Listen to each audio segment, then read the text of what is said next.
Nous revoilà donc à Hawaï, à l'écart des pourtours infernaux de l'océan Pacifique connus sous le nom d'anneaux de feu, là où les éruptions volcaniques sont effroyablement explosives et où les tremblements de terre peuvent déchirer la terre, raser les villes et expédier des vagues géantes vers les côtes au prix de milliers de vies.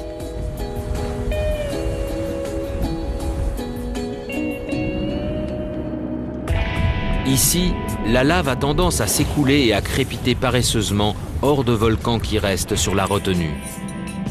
Elle dévore tout sur son passage, y compris des habitations humaines, mais généralement, elle avance au pas. Il est très rare que les volcans hawaïens frappent en explosant. Mais le magma situé sous Hawaï et que l'on rebaptise lave une fois qu'il émerge de son tube est presque liquide. Il s'échappe de la plaque pacifique depuis des millions d'années.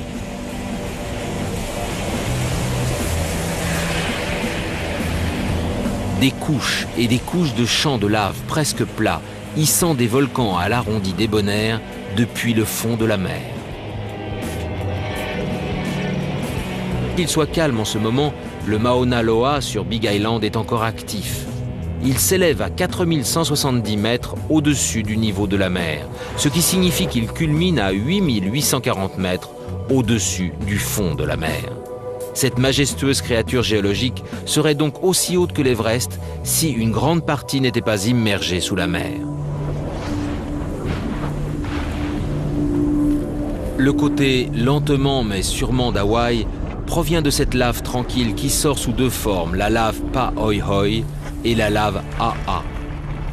La lave Pahoehoe est homogène et sa surface présente des motifs ressemblant à des cordes. La majeure partie de la lave rejetée par ces volcans est de ce type. La lave AA est irrégulière à sa surface, rugueuse et comprend des blocs. La légende veut que son nom vienne des cris que poussaient les gens en marchant sur sa surface tranchante comme un rasoir. Mais ce n'est qu'une légende. AA signifie rocheux en hawaïen. De mémoire d'homme, les laves hawaïennes ont fait très peu de victimes, peut-être 5 au cours du siècle dernier. Et environ une centaine de personnes qui se trouvaient au mauvais endroit au mauvais moment durant le XVIIIe siècle.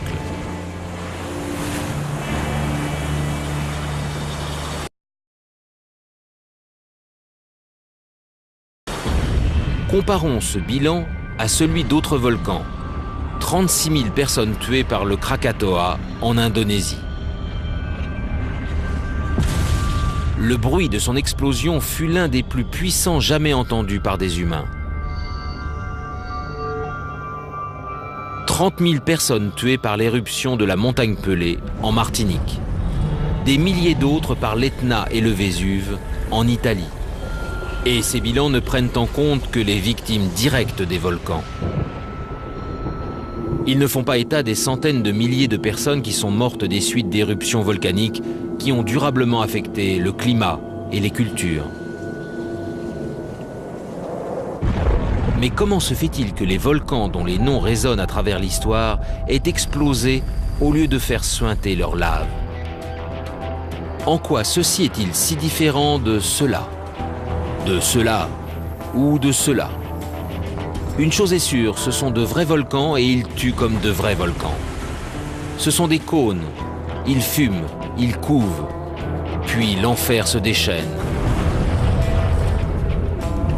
Bienvenue dans le monde splendide et meurtrier des stratovolcans, également connus sous le nom de volcans composites. Contrairement aux volcans boucliers d'Hawaï qui sont plats et larges, les stratovolcans sont hauts, abrupts et violents. L'inclinaison est un indicateur de leur puissance de destruction.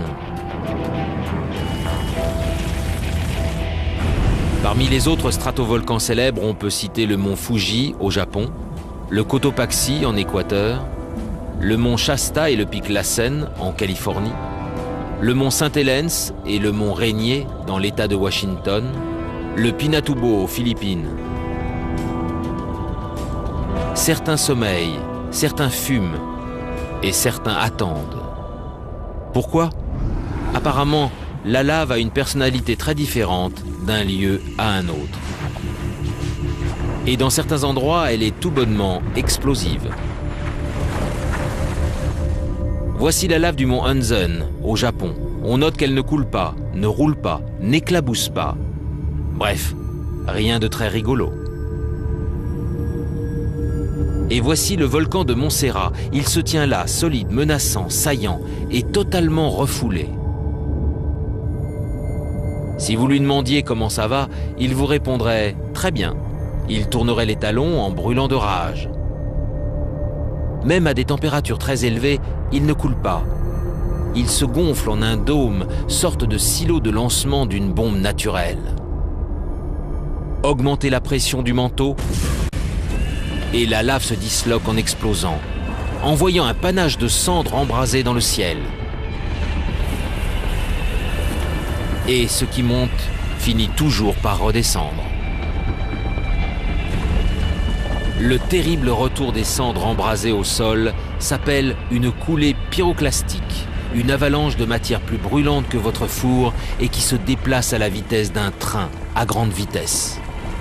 C'est ce qui a stoppé le temps pour les pauvres Romains de Pompéi, ensevelis sous la cendre alors qu'ils tentaient de fuir. C'est ce qui a avalé une ville japonaise après avoir tué certains des plus grands volcanologues du monde.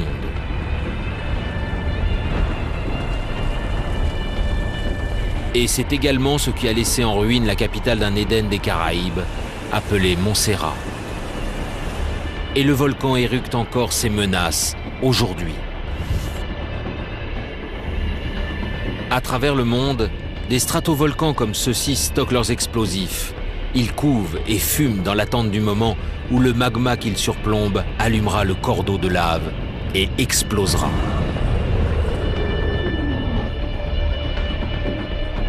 Mais aussi incroyable que cela puisse paraître, les ravages et les tueries que ces volcans ont infligés au genre humain